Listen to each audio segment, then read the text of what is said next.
If you are planning to fly into the United States in 2026, or if you have a trip coming up in the next few weeks or months, there is something you really need to know before you ever board that plane. The airport experience for international travelers has changed significantly, and I am not talking about longer lines or new terminal layouts. I am talking about what U.S. Customs and Border Protection, the agency everyone knows as CBP, is actually looking at when you arrive. New technology, new policies, expanded authority, and a very different enforcement environment mean that the process of entering the United States is more detailed, more data-driven, and in some cases more intensive than it has ever been. Whether you are a first-time visitor, a returning green card holder, a student on an F1 visa, a skilled worker on an H-1B, or even a U.S. citizen coming home from abroad, this information applies to you. So stay with me because by the end of this video, you will know exactly what to expect at the airport, how to prepare, and how to protect yourself and your immigration status every step of the way. Welcome to Immigration News Today. Let's get into it. Let's start with a little context because understanding why things have changed helps you understand what you are walking into. For decades, the basic framework of arriving in the United States was relatively consistent. You landed, you got in line, a CBP officer looked at your passport and visa, asked you a few questions, stamped your documents, and you were on your way. That process still exists in its basic form, but layered on top of it now is a far more sophisticated and, frankly, far more thorough inspection system.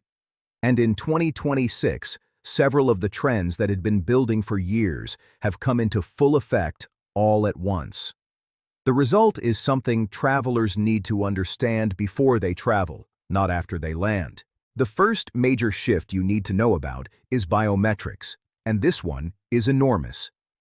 As of December 26, 2025, a final rule published by the Department of Homeland Security took effect requiring biometric data collection, specifically facial recognition photography from all non-U.S. citizens entering and departing the United States at air, land, and seaports of entry.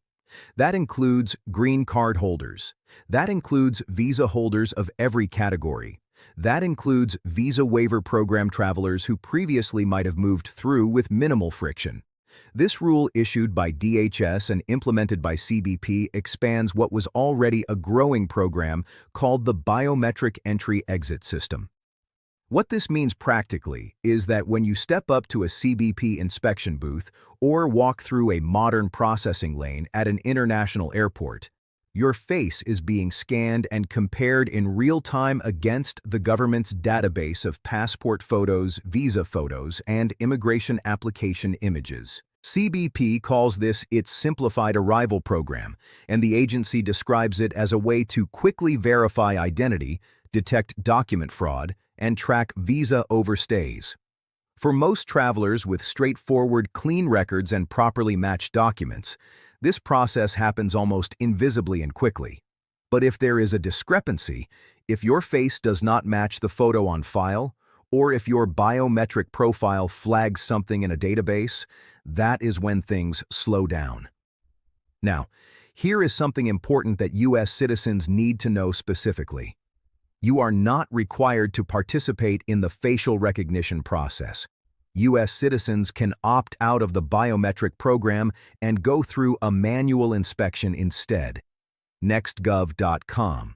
However, the signage informing you of that right has not always been clearly posted, and some travelers have reported being told incorrectly that they cannot board without submitting to biometrics.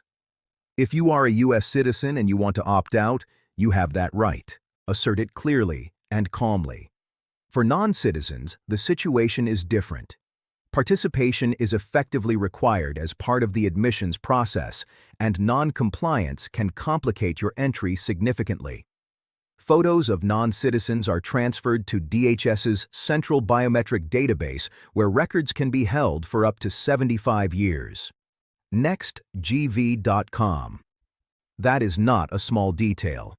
It means that every international trip you take to the United States contributes to a long-term biometric record tied to your identity. There is also a development happening in parallel around social media and digital information. CBP has proposed expanding the ESTA application, the electronic system for travel authorization used by Visa Waiver Program countries, to include social media usernames and past phone numbers from the prior 5 years. Those proposed 2026 expansions would add social media usernames and past phone numbers, a screening step the government presents as part of its anti-fraud effort, Visa Verge. This is still in the proposal stage as of this recording, but the direction of travel is unmistakable. The government is increasingly interested in your digital footprint, not just your paper documents. If you are traveling on a visa waiver, it is worth watching for updates on ESTA requirements directly through the CBP and DHS official websites, because what applies today may expand before your next trip. Now, let's talk about what actually happens when you land. Upon arrival in the United States, all travelers are generally required to present themselves for inspection at the port of entry's primary arrival location, often referred to as primary inspection. At primary, CBP officers generally inspect all travelers seeking entry to determine their identity, their citizenship, their eligibility to enter the United States, whether any merchandise in their custody or control is prohibited or subject to duty, and to identify violations of law that CBP enforces or administers, U.S. Customs and Border Protection. In practical terms, this is the moment you stand in front of a CBP officer or walk through an automated kiosk. You will present your passport, answer a few questions about your trip and your purpose for visiting, and in most cases, you will be cleared and on your way in a matter of minutes. For most travelers, this is still the entire experience. But here is where things have genuinely intensified in 2026. U.S. Customs and Border Protection officers have intensified airport questioning and inspections in early 2026, pushing more travelers into secondary screenings. Visa Verge secondary inspection is the additional screening room you are directed to if the primary officer has any questions or flags that need more time to resolve.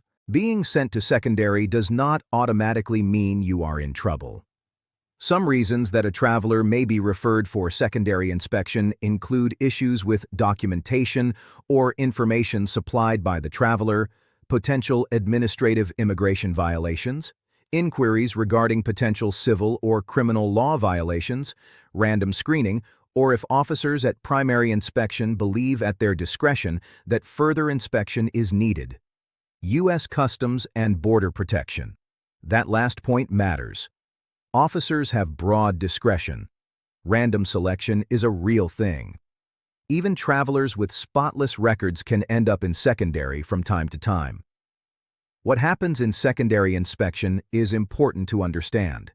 During secondary, CBP officers may ask detailed questions about your travel, your home, or your history. They can check your record in government databases, take your fingerprints, and snap your photo. They also have the authority to search your electronic devices. Sometimes that means simply scrolling through your phone. In more serious cases, they may use forensic tools. And yes, they can hold your devices for up to 5 days, sometimes longer if they think further review is necessary. Verdun law. The device search piece is something many travelers are surprised by. So, let me be very direct about it. CBP conducted border searches of the electronic devices of 55,318 travelers in FY 2025, representing approximately 0.47% of secondary inspections and less than 0.01% of all arriving international travelers encountered at ports of entry, U.S. Customs and Border Protection. So statistically speaking, the vast majority of people never have their phone or laptop examined. But if you are referred to secondary, that possibility is on the table. Of the border searches of electronic devices, 92% were basic searches in which the devices were not connected to external equipment, U.S. Customs and Border Protection. A basic search means an officer manually reviewing what is on your screen. An advanced or forensic search involves connecting your device to specialized equipment to extract and analyze data more deeply, and that requires supervisory approval. For visa holders specifically, the stakes around cooperation are real. CBP may inspect your phone, laptop, and even Cloud L apps for emails, texts, and social media messages. Officers often review deleted content, WhatsApp conversations, and banking transactions to verify payroll. RN Law Group. If you are on a work visa, officers may be checking to confirm that your actual employment matches what your visa petition describes. A discrepancy between what you say and what your documents or digital records show can create serious problems, even if it is an innocent oversight. This is why preparation matters so much before you travel. So, what should you actually do to prepare? Let me walk you through some concrete steps. First, make sure all your documents are completely in order before you leave for the airport. That means your passport should be valid. As a general rule, many countries and airlines require at least 6 months of validity remaining beyond your travel dates. If you are a green card holder, make sure your card is current. If it has expired but you have a pending I-751 receipt, carry that receipt with your expired card, as USCIS guidance allows this combination as valid proof of status for re-entry, and print out that policy in writing to show airlines and officers if needed. If you are on a work visa, carry your I-797 approval notice, recent pay stubs, a letter from your employer, and any other documentation that confirms your role and your status are consistent. If you are a student, have your I-20 or DS-2019 ready, along with your university enrollment confirmation and your DSO's contact information, including an after-hours emergency number. Second, think carefully about your electronic devices before you travel. You do not need to arrive at the airport in a panic about your phone, but it is smart to think through what is on it. Consider logging out of apps that contain sensitive professional or personal information. If you want to limit exposure during a potential search, if you travel frequently internationally for professional reasons, some travelers and legal advisors suggest using a dedicated travel device with minimal personal data. If your device is searched, ask for a property receipt, which is CBP Form 6051D, and write down the officer's name and badge number. Confirm the device is in airplane mode so they cannot access cloud accounts remotely. Verdun Law. Those steps can make a significant difference if you need to follow up later. Third, know what to say and what not to say when you are speaking with a CBP officer. This is not about being evasive. It is about being clear, truthful, and composed. Answer the questions you are asked directly and concisely. If asked about your purpose of travel, give an honest, straightforward answer. If asked about your employment or your plans in the United States, give answers that are consistent with your visa category. Do not volunteer unnecessary information, but never lie or misrepresent anything to a federal officer. The consequences of misrepresentation at the border are severe and long-lasting. One other note, marijuana and other cannabis products that may be legal in some U.S. states are still illegal under federal law. Since all U.S. ports of entry operate under federal jurisdiction, carrying cannabis or admitting recent use can result in serious complications, including denial of entry. Fourth, if you are a green card holder, understand that your rights at the border are meaningful but not absolute. You cannot be denied re-entry without formal removal proceedings, but you can be detained and questioned. And in serious circumstances, such as lengthy absences abroad that raise questions about abandonment of residency, CBP may raise concerns about your status. One thing to be particularly careful about during secondary inspection, there is a risk that you could be handed Form I-407, the record of abandonment of lawful permanent resident status. Signing this form means telling the government that you are voluntarily giving up your green card. Verdun Law. Do not sign any form you do not understand, and do not sign under pressure without requesting legal counsel first. You have the right to request to contact an attorney even if CBP is not required to allow that access during initial inspection. Make the request on the record. Now let me address something that has been generating conversation in 2026. There have been reports of intensified enforcement and a noticeable increase in secondary inspections, particularly affecting certain nationalities and travelers with even minor historical immigration issues. The trend reflects a broader enforcement shift after executive actions expanded CBP and ICE authority, enabling what officials and advocates describe as tactics with visa cancellations or green card challenges carried out at the point of entry for suspected violations, including older ones. Visa verge. This is a genuine shift in the enforcement environment. And while it should not cause alarm for the vast majority of travelers who have clean records and proper documentation, it does mean that preparation is more important than ever. If you have any prior immigration issues, an old overstay, a past removal, an unresolved administrative matter, speak with a qualified immigration attorney before you travel. The airport is not the place to be resolving those issues for the first time. There is also something worth knowing for travelers departing from certain international locations. CBP operates Preclearance facilities at 16 airports around the world, in Canada, Ireland, Aruba, Bermuda, the Bahamas, and the United Arab Emirates. With Preclearance, travelers bypass CBP and TSA inspections upon U.S. arrival and proceed directly to their connecting flight or destination. U.S. Customs and Border Protection. As recently as March 10, 2026, Billy Bishop Toronto City Airport added a new pre-clearance facility, giving travelers departing from there the ability to complete the entire CBP process before they even board their plane. If you are departing from a pre-clearance airport, the inspection experience happens abroad, but all the same rules apply. Same biometrics, same questions, same potential for secondary review. There is also a newer innovation in baggage screening worth knowing about. CBP's International Remote Baggage Screening Initiative allows for passengers arriving in the U.S. from foreign airports to continue to their connecting flights without the need to recheck their bags unless specifically referred by CBP for further inspection.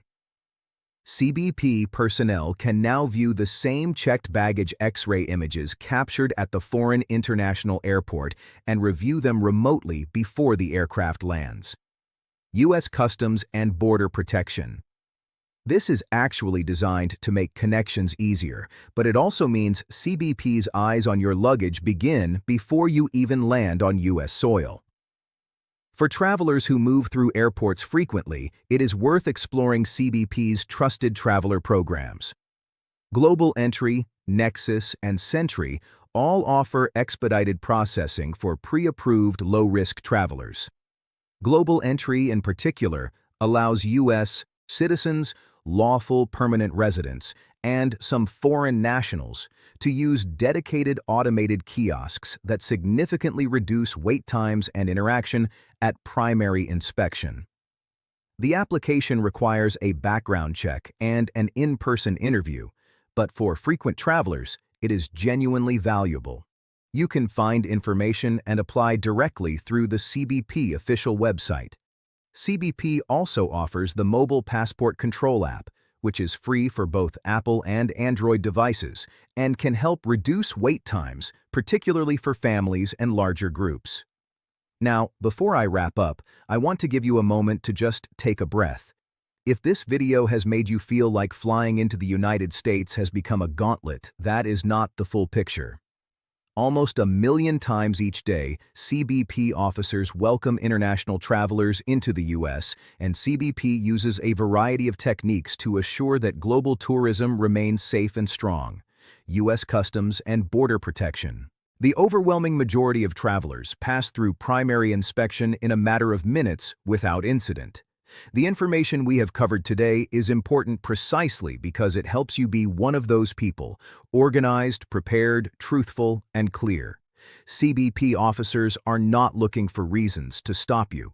They are looking to verify who you are and confirm that your travel is consistent with your documentation. Give them that confirmation, confidently and calmly, and you will be on your way. Before I go, a quick and important reminder. Immigration policy in the United States can and does change, sometimes quickly. Everything I have shared in this video is based on information available as of April 16, 2026, drawn from CBP, DHS, and USCIS official sources and reporting from credible outlets. But policies, procedures, and enforcement priorities can shift. Please always verify your specific situation with official sources. CBP at cbp.gov, USCIS at uscis.gov, and DHS at dhs.gov. And if you have complex immigration circumstances, please consult a qualified immigration attorney before you travel. Nothing in this video is legal advice, and nothing here replaces professional guidance tailored to your specific case. If this video helped you feel more informed and more prepared, please give it a like. It helps more people find this information when they need it most. Share it with a friend or family member who has a trip coming up. Subscribe to Immigration News Today so you never miss an update on the policies and changes that affect your life and your journey. And check the video description below where you will find links to official CBP guidance, the mobile passport control app, information on global entry enrollment, and more. We will be right here every time the rules change or a new development emerges that you need to know about. Safe travels, stay informed, and take care of yourselves. We will see you in the next